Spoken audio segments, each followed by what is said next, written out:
Plus, then it's more real. It's raw. Yeah. If you drop the odd F-bomb, it happens. It's not a kid's show. Yeah. Okay, here we go. Welcome, everyone. My name is Trapper Goldsmith, host of the T-Rap Show, where we showcase elite athletes and sport individuals with their inspiring stories and rise to glory in their pursuit of everlasting greatness. One of the most incredible stories in professional hockey, a man that had a decorated Division I hockey full ride scholarship to Northeastern University, scoring 137 points in 149 games. And he already had serious offers coming from AHL teams while playing Div 1. He turns pro, enters the AHL, then he has a seizure in 2013 on the ice. Finds out he has a golf ball sized tumor in his brain, goes through multiple brain surgeries. I mean, we talk a lot about strength and overcoming adversity on the show, but Wade Macleod is living proof that desire, willpower, and mental toughness aren't just billboard slogans. They are the core of what his accomplishments say about him. So don't you dare turn the channel or log off, because we're going to want to listen into Wade's journey, his battles overcoming brain cancer, his passion for hockey, and how you too can build mental toughness, whether that be in sport or business. So Wade, welcome, man. Yeah. Thanks for having me. So you grew up like me in BC, Yeah. standout player, full scholarship offer to Boston, Northeastern University. Yeah. How'd the choice come about to head to Boston? Well, actually, I had on offer with the Vancouver Giants, WHL, Yeah. and I was in my 19-year-old year, so I just have 2 years left in the WHL, and I'd have 4 years in college. So that made a decision pretty easy because I wasn't quite ready to play in the NHL like in 2 years. So I chose to get my education, get graduated with a degree in business, and just have fun and play NCAA hockey. Nice, man. And like, did you have a few offers? Because we had Aaron Volpatti. I don't know if you know him or not. Yep. We had him on the show, and he went down to Boston as well for full ride scholarship. How, like, did you have a few offers, or was Boston always where you wanted to go? I had a few offers, yeah. Cornell, CC, Northeastern, and I don't know who else offered me, but those are the big three. And then I talked to Greg Cronin, the coach of Northeastern, a lot, and he said he wanted to rebuild the program around me and my class. So it sold me on Northeastern, and downtown Boston it couldn't be better. Let me tell you. Incredible, yeah. Yeah. You didn't come back with a Boston accent though, did you? No. Okay, man. So 2013, you actually signed with the Marlies, a well-renowned AHL team. Were you thinking at that point, like, was NHL on your mind? Well, actually, in 2011, 2012, like, I signed with Columbus's farm team, Springfield Falcons, and then I played 2 years with them. And to tell you the truth, like, all my line mates were called up in Columbus. I was playing on the first line. I had a 7-game point streak. I was right there, like, just on the cusp of NHL. Yeah. How good was that feeling? Oh, so good. Like, I got sent down to the East Coast on the previous weekend. And then I said, fuck this. And I lit it up, and I was called back up. And then I went on this tear, 7-game point streak. And all my line mates were called up, as I said, and it was a great feeling, to Yeah. tell you the truth. Okay. 2013, that was the first seizure, and it happened actually on the ice. Is that right? Yeah. I was in midst of a 7-game point streak, and then I got an assist in the first period. So it's 8 games. And then the second period, I kind of got boarded into the glass, and my helmet flipped up. And it wasn't a major penalty, but it was a minor penalty, like, because the elbow came up. And I thought I had a concussion. Like, I've never experienced this before. And my captain at the time, Ryan Craig, said, like, Mac, are you okay? Like, we have a power play. And I was like,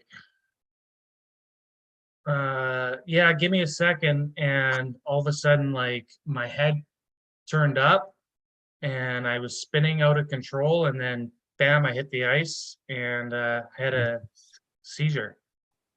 And did you know, were you kind of conscious at that time, or is it just from No, people kind of recalling the event to you? yeah, like, I woke up on a stretcher, and my now wife and my mom was in town, Yeah. and they were on the bench. Oh, And I was like, oh, this isn't good. And I woke up on the stretcher, and I was rushed to Springfield Memorial Hospital, and I had a CAT scan. And then they said, I have a golf ball sized tumor in my brain. And I remember gripping my wife's hand and staring at the ground and saying, like, what is this? Like, what? Like, I couldn't hear any words that she said other mm. than, you have a golf ball sized tumor in your brain. And so kind of walk us through, Wade, the the next kind of week after you got the diagnosis, the feelings you were experiencing, your girlfriend at the time, and family and people that were supporting you. What was really kind of the feeling around all that? Yeah, so I had many appointments with doctors. I eventually felt okay, like the next day, the 2 days after. And I was like, okay, well, I met with neurosurgeons, neurologists, you name it. I had maybe 4 different opinions, and they were all different. They all had, like, oh, you can play hockey with the medication you're on, or Wow. you can't play hockey until it's removed, or whatever. Like, and I eventually went to Boston. Springfield was an hour outside of Boston. So I eventually went to Boston and saw this neurosurgeon, and he said, I'll have you back on the ice in 6 months. And I was like, well, I'm sold. Yeah. Get rid of it. And so he the one that actually operated? Yeah. And not many people know this, but I actually had to wake up in the middle of the surgery twice. So No. it was lodged in my right motor skills, left side of my brain, right motor skills. So it was lodged in between there and speech center.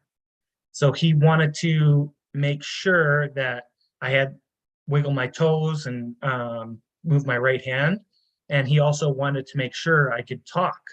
And he asked me a bunch of questions. Are you good at hockey? And I was like, I don't know. Yeah, I guess so. Depends if you And, fix me up or not, dog. yeah.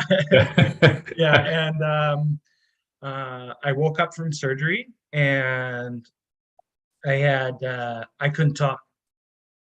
And that was heartbreaking, to say the least. I knew what I could say. I knew what I wanted to say, but Yeah. I just couldn't articulate that in a sentence. So the nurse asked me, what's my name? Like, right when I got up. And I was like, it's Wade Macleod. And then I said, and I was like, what the fuck? Like, say your name. say your name. And all I was focused on from that day, like that minute on, that hour, Yeah. was saying my name, saying my name, saying my name. And I said my name, and it was like the craziest voice that I could ever imagine. Like, it didn't sound like me at all. I was like, Wade Macleod. And she said, oh, he can talk, he can talk. And I was like petrified. And my doctor eventually came in the room and said, you have aphasia. You're going to talk again, but it's going to have to go through a training to speak again. Some speech therapy. Yeah, speech therapy, yeah. Crazy. So now looking at your stats during that time, there's not much of a gap. Like you played ECHL. So did you go back after 6 months after that first surgery? Yeah. I called my college coach, who was the assistant for the Maple Leafs at the time. Yeah. And I said, like, what can you do for me? Like, I'm ready to go. I trained hard this summer. And he said, let me call you back. So he called me back in an hour saying, okay, you're going to Toronto's AHL camp, leaving in 2 days. Don't make an ass of me. Well, he had a thick Boston accent, so he's like, don't make an ass of me. So you went to their training camp. Yeah, and I scored 2 goals in preseason and signed with the Toronto Marlies. Crazy. Yeah, Okay. yeah. So that was the first surgery. You played with the Marlies. Then you got sent back down to the ECHL. Is that right? Yeah. I signed in Boise, Idaho. And temporarily, like, I thought I'd sign there, light it up, and then get called back to the AHL. Yeah. And the AHL teams didn't want to touch me. Really? I don't know why.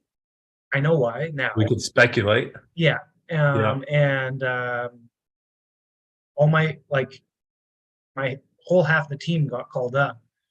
I was second in the league in scoring, and I didn't get a sniff. So that gave me the drive to go over to Europe and start my career over there. Okay, so you had kind of walk us through playing in Europe now you had another surgery, is that right? So I played in Rosenheim, outside of Munich. It was so fantastic. Like, I couldn't be more at peace, playing hockey twice a week, and traveling the world. And I had a great season over there.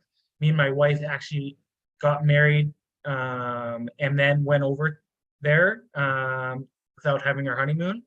So we had our honeymoon over there in Italy for 3 weeks. Wow. And I got back and I felt good. And then I had scans over there in Rosenheim.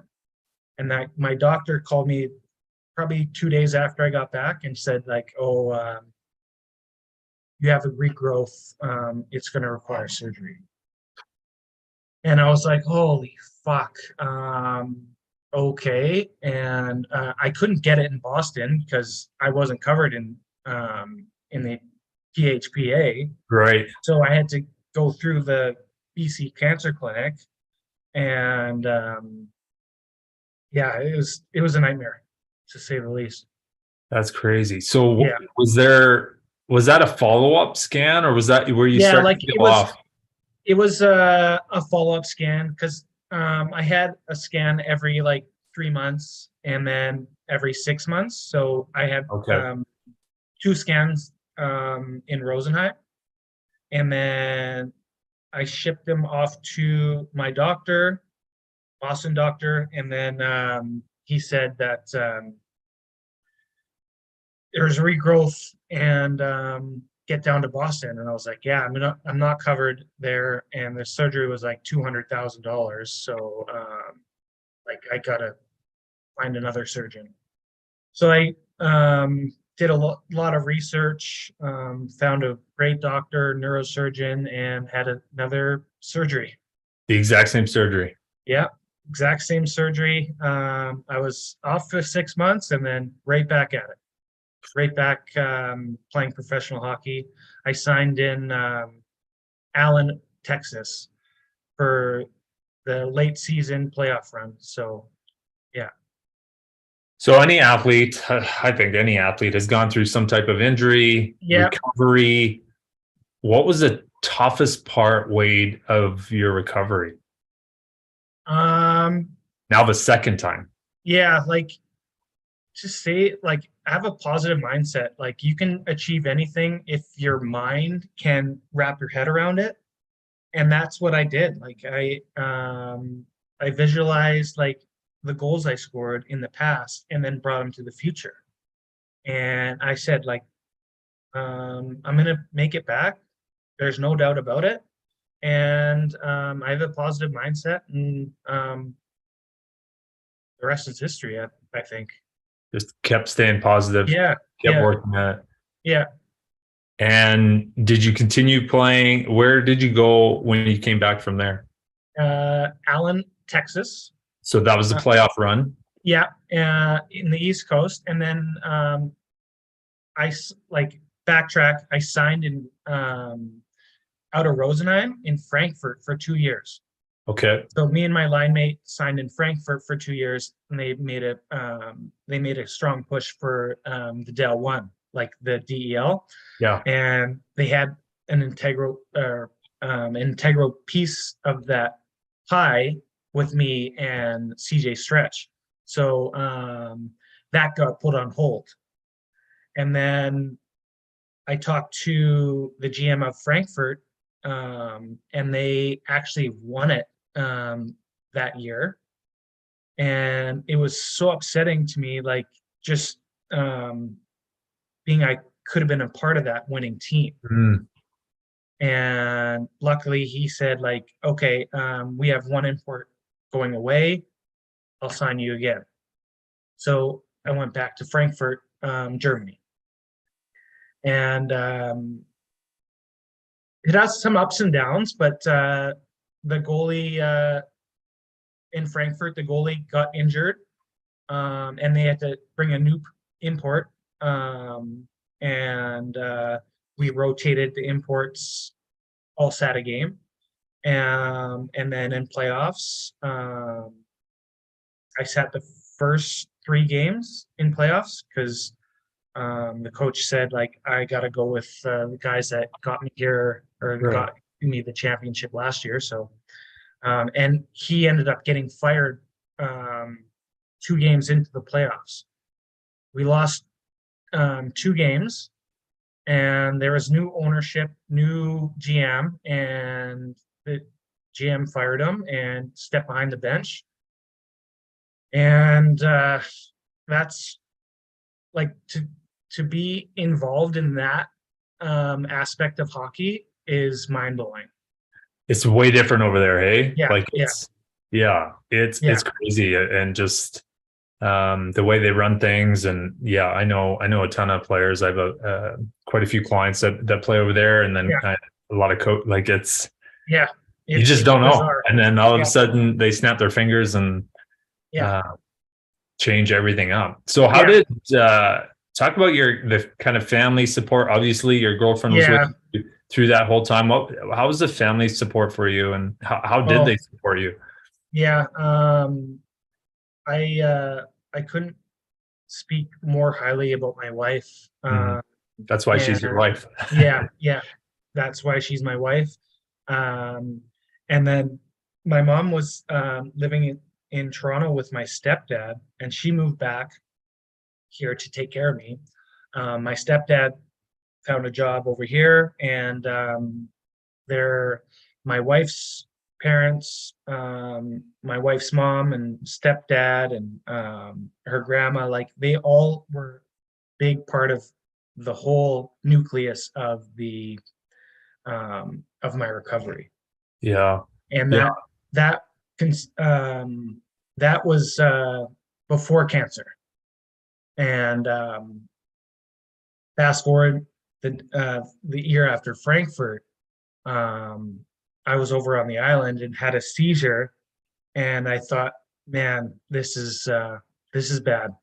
Here we And go again. yeah, and we had another brain surgery, and then I said to my doctor, like, it was the biopsy came back, and they all um, four doctors said, like, they all had four different opinions. So a couple of them said it was grade 2, a couple of them said grade 3, and my doctor let me choose, like, if I wanted cancer treatment and radiate my brain.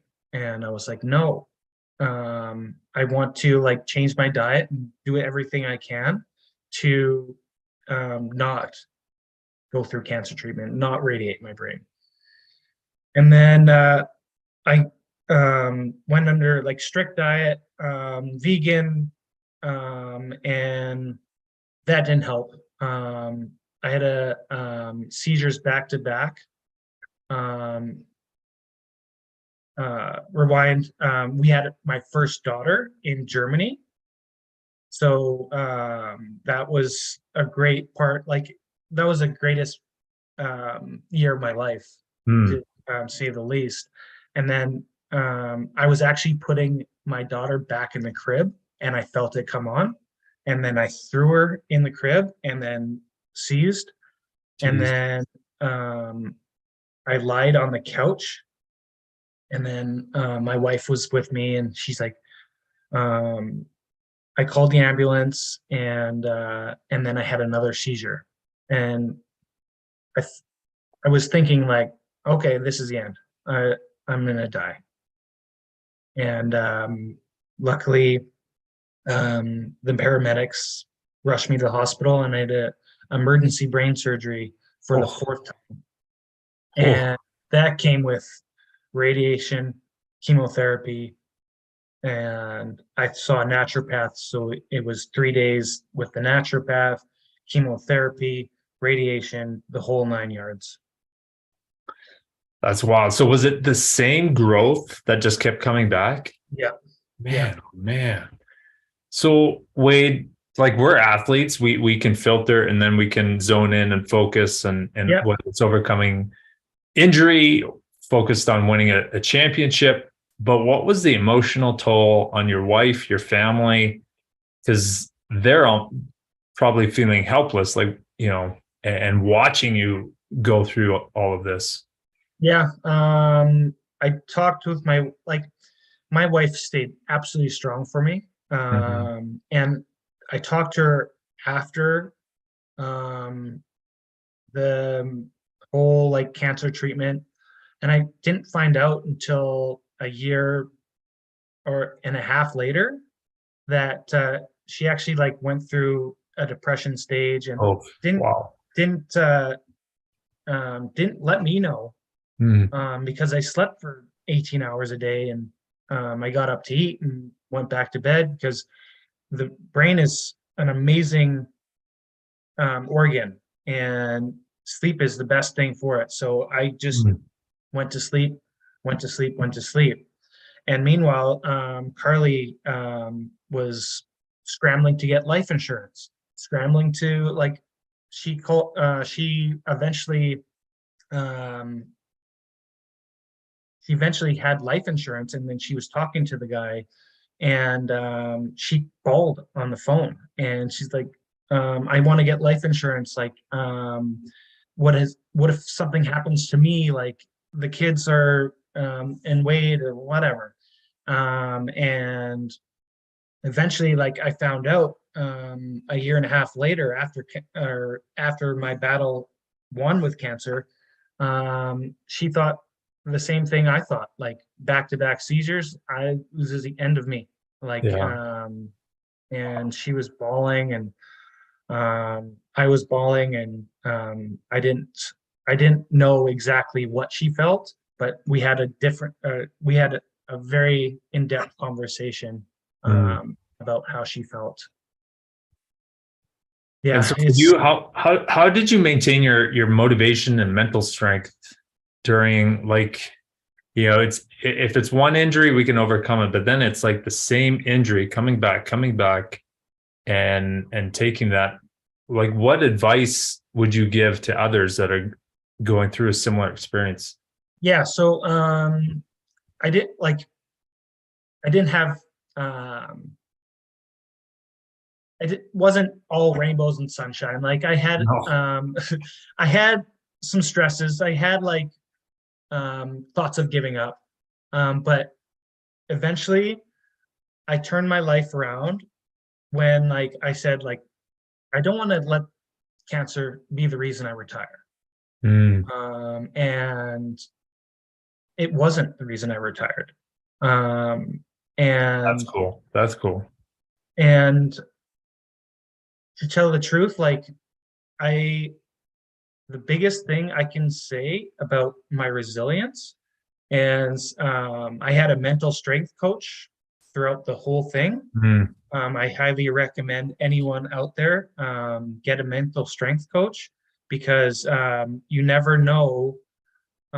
Like, there's a fine line between being professional and being like being a good hockey player, right. and that got me over the threshold of being professional. Mm, And then just stay positive. Like, if I can tell you one thing, like it's staying positive and visualization and having gratitude for the people around you is a great tactic that I use immensely. So I visualized the past goals, like I said, and brought them to the future and um, brought them to like where I was going to sign next. mm, And I visualized that over and over and over again until I got better. I had many scans, many seizures, and finally, my oncologist gave me the news that I beat cancer. And my daughter was outside walking with my mother-in-law, mm. and I ran up to her, my daughter, and lifted her up and said, "I fucking beat cancer." Excuse my language, but I didn't say that, but I wanted to say that. I Yeah. was, I beat cancer, and my mother-in-law was filming this, and I eventually posted it to Instagram. Like it was a great moment, to say the least. And I got back on my horse and tried to play hockey one more time. So from that point, that's an incredible experience, man. I can, feel the chills I got from that, and I can't imagine what steps from there on the athlete side did you take to get back to pro hockey. You said you had a mental coach, like coaching yourself. What steps from there did you take to get back to pro hockey again? Well, it came with 4 brain surgeries, comes with defects. Hmm. So I had to like actually learn how to like move my right side of my body again. And I had like cognitive struggles. So I had to like go to speech therapy, cognitive therapy, physical therapy. Like it came with all that amidst the chemo and radiation. So I was fully packed and ready to go.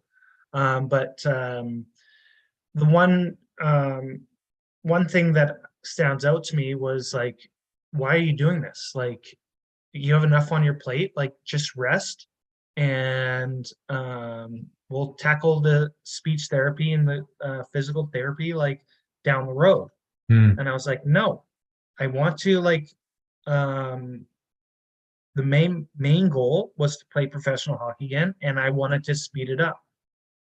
And I wanted to not let cancer win, not let cancer be the reason I retire. And that was my main objective. And to tell you the truth, like I worked my ass off I can to imagine. like um to prove myself that I could still play professional hockey. Mm. And I signed in England with the Manchester Storm. I had a good camp there, and then it didn't quite turn out the way I wanted to, like because I had some defects. I was off hockey for 3 years, and the coach said like, "You, there's so many imports, like you can take your time."